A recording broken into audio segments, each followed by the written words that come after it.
Welcome back to Don's Life. Welcome to the channel. Thanks for joining today. Today's exciting. We're installing these guys here, the Bilstein 5100 ride height adjustable shock. Let's go.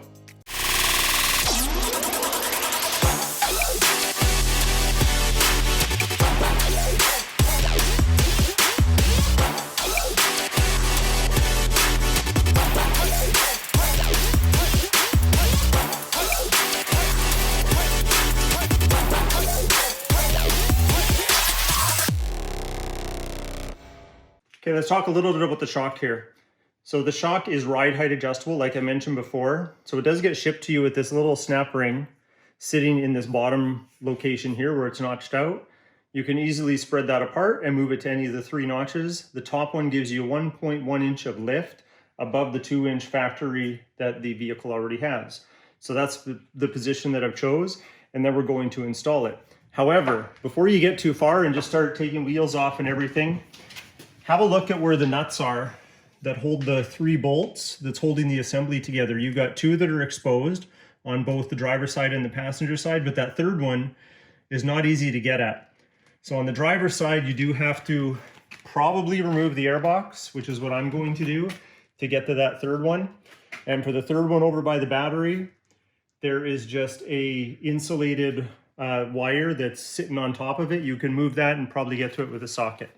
Now, installing shocks and removing shocks is not to be taken lightly. There's huge safety risks, which we'll get into in a little bit, but I am going to pull them out and then we'll go from there.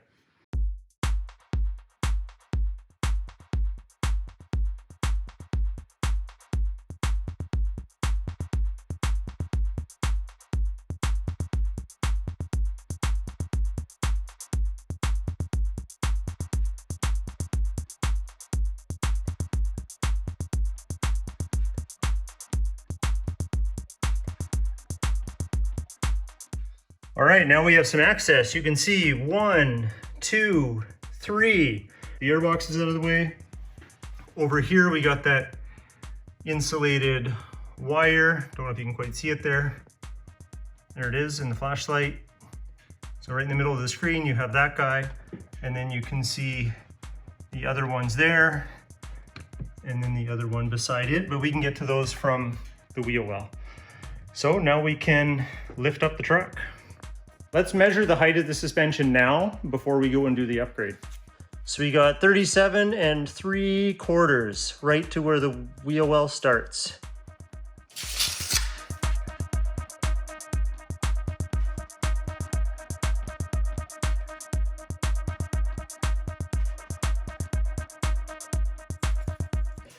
Okay, so I removed these clips that cover 2 of the bolts, and the third bolt just had this wire attached to it. So they're all exposed now. So we're good to go. We can start lifting the truck.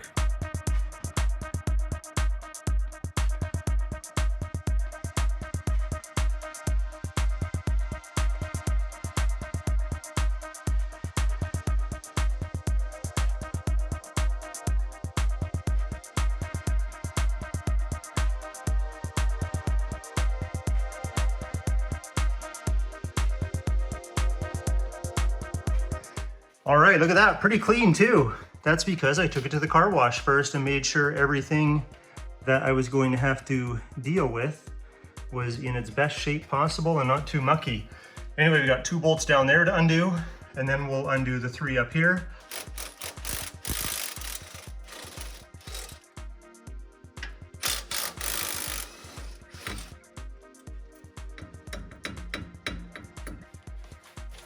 Okay, we're just gonna loosen off our sway bar linkage here so the control arm can drop. Now I can push down.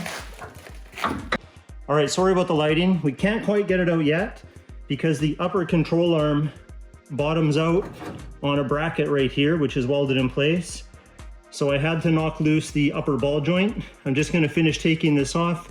That should allow us to drop the suspension enough just to slide this out and then get the whole assembly out and have a closer look.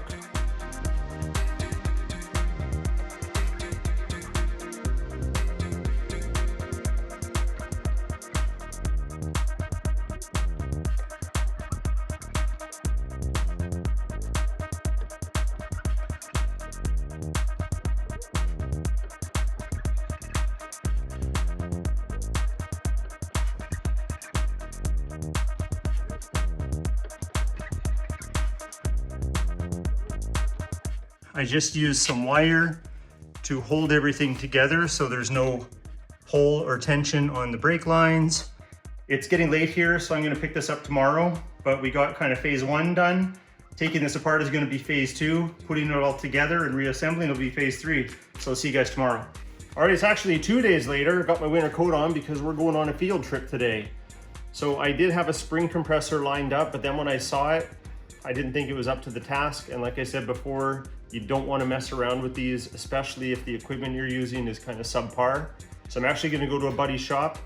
He's going to swap them out and I'll get some footage for you. Let's go.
Okay, we are back at the house. Now we just need to reinstall them. And as you can see, based on what was needed at the shop, the benefits far outweigh the costs because it really didn't take that long. So I'd recommend going that route if you want to do this yourself, unless you have a really good spring compressor and you've done it before.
All right, she's installed. I did take it out for a full day just to let everything settle. Took it over speed bumps, potholes, rougher roads that I could find. We got a lot of snow packed out there.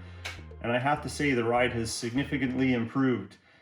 I've got a hyper awareness as I'm driving over things and it hasn't let me down. So I definitely recommend this upgrade and you get a bit of a lift. So speaking of lift, we were at 37 3/4 before. We are sitting at 39, maybe 39 1/8. So a little more than advertised.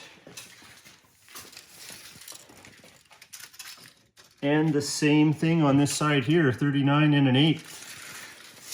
I did measure the back off camera and it came down just maybe 1/4 to 3/8, somewhere in there. So a little bit down. Let's see how level it is, I'm curious. Let's see how close to level we are just for fun. So there we are right there. So a little bit high in the back, a tiny bit of rake, but I tow stuff. Plus I have the airbags, so if there's any type of sag, the airbags will help offset that. So I'm pretty happy. I really like that these shocks, with this little bit of a lift that you get from them, your geometry is all in a good place. You don't have ball joints that are all knocked to one side. You don't have the CV axle that's at a weird angle and causing premature wear. So I'm very happy about that. So it will take some time, probably, 3 to 6 months to notice all the benefits of this upgrade. And that's just what we have to do. I can't really capture that on camera, but I'll give you updates as time goes on, especially when I get towing again in the spring. I have several videos for you in the pipeline though, for this holiday season. Here's a preview. By popular demand, I'm going to do the proper install of another light bar. This one is much better quality than the one that I have currently, which is just a cheap Amazon special that I referred to it before. But if you like these type of videos, and I have some more tech reviews coming, hit that like button. Please consider subscribing. We'll talk to you next time.